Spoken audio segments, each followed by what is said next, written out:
Sa wakas nga ay may nag-deliver na rin ng mga koi fish na longpin. Ganitong isda sana ang ilalagay natin sa ating concrete pond, ang kaso lang ngayon lang dumating. Kaya naman hindi na tayo nag-aksaya ng oras at bumili na ako ng 6. Bagay na bagay nga pala sila dito sa ating fish pond at labas na labas ang kulay. So paano guys?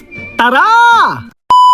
Matagal-tagal nga rin pala tayong hindi nakagawa ng video. Nagkaroon kasi tayo ng ubo at sipon nitong mga nakaraan. Sumama nga rin pala ang aking pakiramdam dahil sa pabago-bagong panahon. Mahalataan nyo naman sa aking boses na medyo namamalat. Ganun pa man, nandito na ulit si Kuya Boy Machuno rin para magpasaya ng ating mga followers. Habang nagpapakain nga, may napansin ako sa ating mga alagang isda. Nagtataka lang ako dahil naglabas na sila ng kanilang mga fry. Mga 3 piraso siguro yung nakita ko. Mabuti na lang hindi sila kinain ng ating crayfish. At para makita nga pala natin ng malapitan, ilalagay ko nga pala sila sa show tank. Madali lang naman silang hulihin dahil hindi pa sila ganun kabilis lumangoy. Ito nga pala ang anak ng pidort natin mga gapi. Marami nga pala nagtatanong sa atin kung paano daw magpadami ng ganito. Pagsasamahin nyo lang sila at hindi naman ganun kakomplikado. Hindi nga katulad ng mga beta fish na kailangan pang gumawa ng bubble nest. Hindi nga katulad ng mga mole at gapi na madali lang sila magpadami. Malapit na nga rin pala maubos itong pinapakain natin sa ating mga alagang koi fish. Kaya naman bago pa tayo maubusan, mamimili na tayo. Medyo nangangamba lang ako dahil pag pupunta tayo sa pet shop, meron tayo nabibiling mga isda. Sana nga ay wala tayong maibigan dun para hindi tayo makabili. Pagdating ko nga pala dito sa pet shop ay merong mga bagong deliver. Ang iba nga ay nabili na at pipick upin na lang. May nakita naman ako dito makukulay na koi fish. Halos katulad lang pala to ng nasa bahay. Hanggang sa may nakita nga pala ako mahahabang palikpik. Abot tenga nga pala ang ngiti ko dahil meron tayo nakita mga koi fish na longpin. Napakaganda nga pala nilang pagmasdan dahil para silang butterfly. Mahaba din pala ang kanilang mga buntot at meron pang double tail. Napakatingkad nga rin pala ng kulay ng mga platinum. Kaya naman guys, mapapabili ata tayo nang wala sa oras. Hindi na nga pala ako nag-aksaya ng panahon at namili na tayo. Dahil ganda-ganda nga pala ako sa kanila, parang gusto ko nang palitan ng mga koi fish sa bahay. Parang gusto ko na lang longpin na lang silang lahat. Noon pa man kasi ito na talaga ang hinahanap ko. Nagkataon nga na wala tayong makita noon kaya napabili na lang tayo. Makikita nga pala sa video na sobrang saya ko. Medyo mahirap nga lang pala silang huliin kaya nakapasok na ako dito sa concrete pond. Nagtatago nga rin pala sila sa mga ilalim ng mga fishnet. Kaya nahihirapan din tayong gumalaw dahil madulas ang semento. Puro lumot na kasi to at gustong gusto to ng mga isda.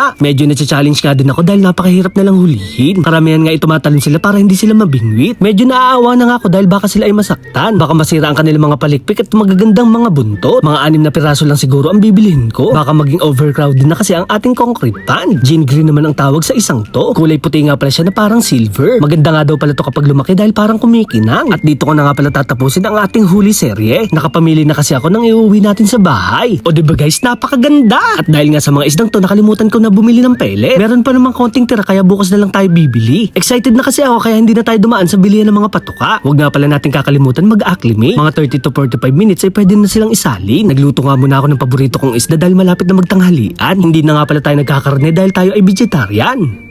Char. Pagkatapos nga pala mag-acclimate, ihalo ko na sila dito sa kanilang mga kasama. Mukhang excited na nga sila magkaroon ng bagong kaibigan. Sa mga nakikita ko nga ay parang nananaginip na ako. Maganda nga kung lahat sila ay puro longpin. Para hindi nga sila maging overcrowded ay ipamimigay ko na lang ang iba. Magbabawas nga pala tayo ng mga alaga at tatanggalin ko rin ang mga oranda. Gusto ko kasi na lumaki sila na para bang mga baka. Yun kasi ang kalimitan natin na nakikita natin sa mga ilog. Lalong-lalo na nga sa mga kanal ng Japan. So paano guys, hindi na rin pala tayo magtatagal. Maraming salamat sa panonood.